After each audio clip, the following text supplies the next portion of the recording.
صرف اپنے نہیں بلکہ بیگانے اور غیروں کو بھی اس کا فیض پہنچتا ہے۔ بات سمجھ میں آ رہی ہے؟ اس قسم کے واقعات تو مورخین نے کتابوں میں ہزاروں کی تعداد میں لکھے ہیں، مگر میرے دوستو شان غوث اعظم میں خود اتنی کرامتیں بزرگوں کی موجود ہیں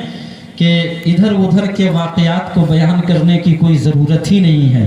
اللہ نے اتنا بڑا مقام بڑے پیر کو عطا فرمایا، اتنی بڑی شان غوث اعظم پیرانے پیر کو رب العالمین نے عطا فرما دی کہ غوث اعظم کا چاہنے والا جس مقام سے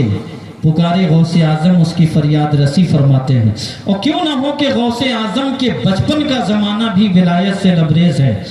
بچپنے سے پہلے ماں کے پیٹ میں بھی غوث اعظم ولی، ماں کے پیٹ میں آنے سے پہلے بھی ولی۔ غوث اعظم رضی اللہ تعالی عنہ جب پڑھنے کے لیے جاتے تھے تو میرے دوستو آپ کا طرے امتیاز یہ تھا کہ جب آپ درسگاہ کی طرف چلتے تھے تو فرشتے آ کر کے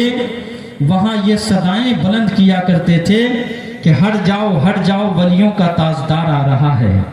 ولیوں کا بادشاہ آ رہا ہے۔ یہ شان غوث اعظم کی ہے۔ اور دیکھیے حضرت سید الطائفہ جنید بغدادی رضی اللہ تعالی عنہ جیلان کی دھرتی کی طرف جب بھی نظر کرتے تھے تو سر کو جھکا لیتے تھے۔ مریدوں نے پوچھا کہ حضور ہمیشہ آپ اپنے سر کو جھکا لیتے ہیں، تو آپ نے فرمایا کہ میری ولایت کی نظر دیکھ رہی ہے کہ جیلان کی دھرتی پر ایک غوث اعظم پیدا ہونے والا ہے جس کا نام عبد القادر جیلانی ہوگا،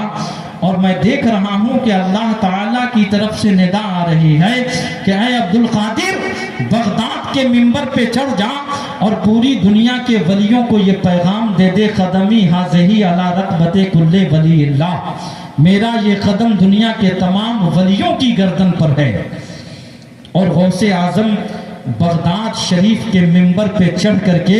پوری دنیا کو یہ آواز لگا رہے ہیں، اور آواز جب آپ نے لگائی تو خراسان کی پہاڑی پہ غریب نواز عبادت میں مصروف تھے۔ میرے غریب نواز عبادت سے فوراً فارغ ہو کر کے فرماتے ہیں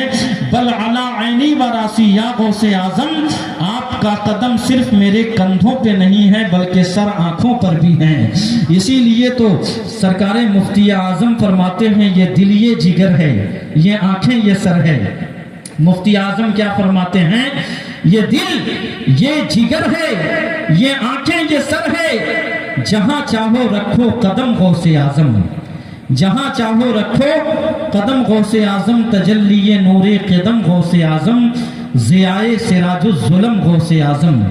تو میرے دوستو بڑی عرفہ و اعلیٰ شان، بہت بڑا بلند مقام حضور غوث اعظم کو اللہ تبارک و تعالیٰ نے عطا فرما دیا۔ آپ کے اندر رب العالمین نے وہ طاقت عطا فرمائی کہ ملک الموت جو روح قبض کر کے لیے جا رہے تھے وہ بھی آپ نے واپس کرا دیا، کیونکہ اللہ نے وہ طاقت دی ہے۔ اور جو اللہ کے لیے وقف ہو جاتا ہے اپنی زندگی کو وقف کر دیتا ہے، اللہ تعالیٰ پوری خدائی اس کے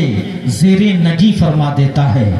پوری قدرت اس کے اشارے پہ گردش کرتی ہے۔ بات سمجھ میں آ رہی ہے؟ یہ شان سرکار غوث اعظم کی ہے۔ آپ نے ریاضت و مجاہدہ جنگلوں میں بھی کیا ہے، اور آپ جب جنگلوں میں عبادت و ریاضت کیا کرتے تھے، مجاہدہ کیا کرتے تھے، تو میرے دوستو حضور غوث اعظم درختوں کی پتی کھایا کرتے تھے۔ اور دوسری بات تو یہ ہے کہ آپ نے کئی سال تک کچھ کھایا پیا بھی نہیں، کھایا ہی نہیں۔ غوث اعظم رضی اللہ تعالی عنہ جب نہیں کھاتے تو غیب سے آواز آتی، جب کئی روز گزر جاتے، کئی ماہ گزر جاتے، آواز آتی کہ عبد القادر تجھے تیرے خدا کی قسم ہے کہ اپنے رب کے لیے کھا لے پی لے۔ اعلیٰ حضرت اس کی نقشہ کشی کرتے ہوئے فرماتے ہیں کہ قسمیں دے دے کہ کھلاتا ہے پلاتا ہے تجھے، پیارا اللہ تیرا چاہنے والا تیرا، پیارا اللہ تیرا چاہنے والا تیرا۔ اور حضور غوث اعظم جب صحراؤں میں محو عبادت تھے، ایک مرتبہ ابر کا ٹکڑا ظاہر ہوا، ابر کا ٹکڑا، بادل کا ٹکڑا ظاہر ہوا، اور بادل کے ٹکڑے سے آواز آ رہی تھی عبد القادر میں تیرا خدا ہوں، تو نے اس قدر عبادت و ریاضت کیے ہیں، میں نے تمہاری ساری عبادتوں کو قبول کر لیا ہے، اب مزید تمہیں عبادت و ریاضت کی ضرورت نہیں ہے، اب تم عبادت و ریاضت چھوڑ دو، اب مت کرو۔ غوث اعظم رضی اللہ تعالی عنہ نے جب اتنا سنا، آپ فرماتے ہیں چونکہ حضور غوث اعظم رضی اللہ تعالی عنہ پیاس کی شدت میں مبتلا تھے،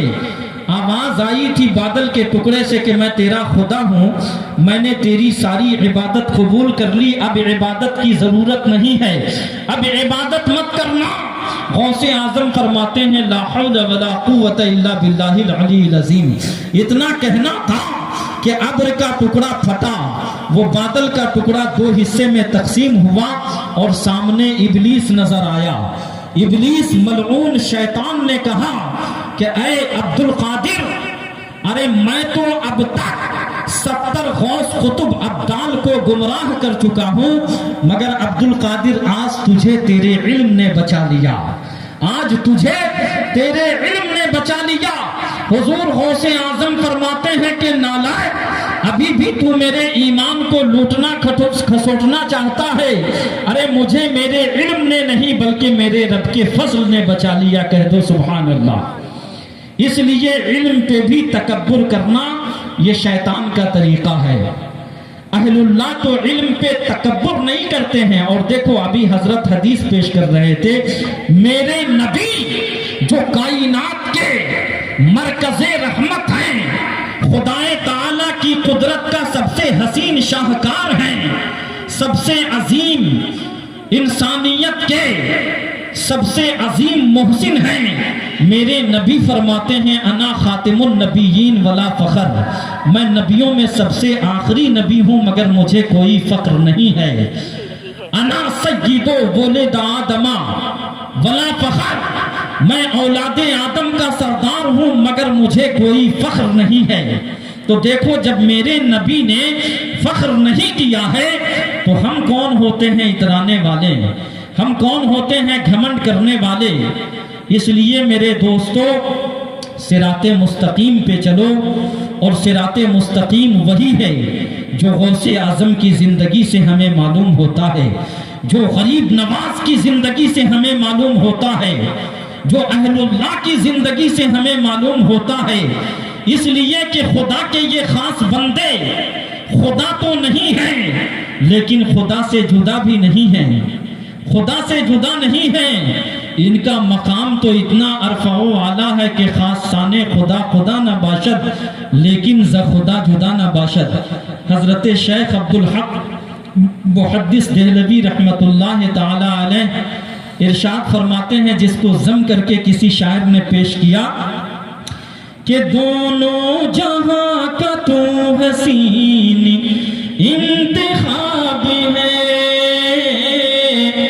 کیسے ملے جواب کے تو لاجواب ہے، دونوں جہان کا تو حسین انتخاب ہے، کیسے ملے جواب کے تو لاجواب ہے،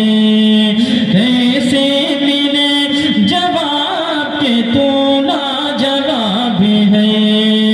بعد از خدا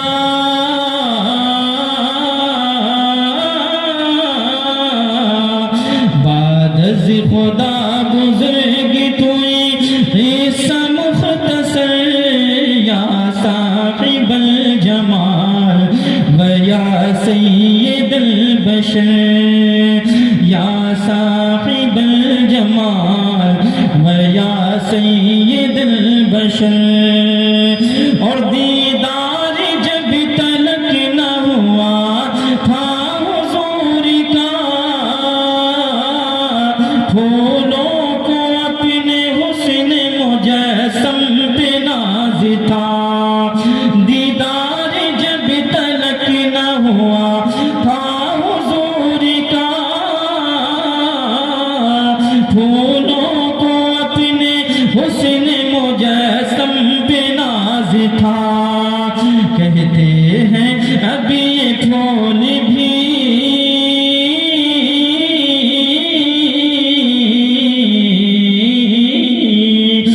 کہتے ہیں اب یہ پھول بھی آقا کو دیکھ کر یا صاحب الجمال و یا سید البشر یا صاحب الجمال و یا سید البشر اور نظارہ جب کیا تیرے حسن و جمال کا پانی اتر گیا تھا فلک کے ہلال کا پانی اتر گیا تھا فلک کے ہلال کا پیارے نبی کو دیکھ کے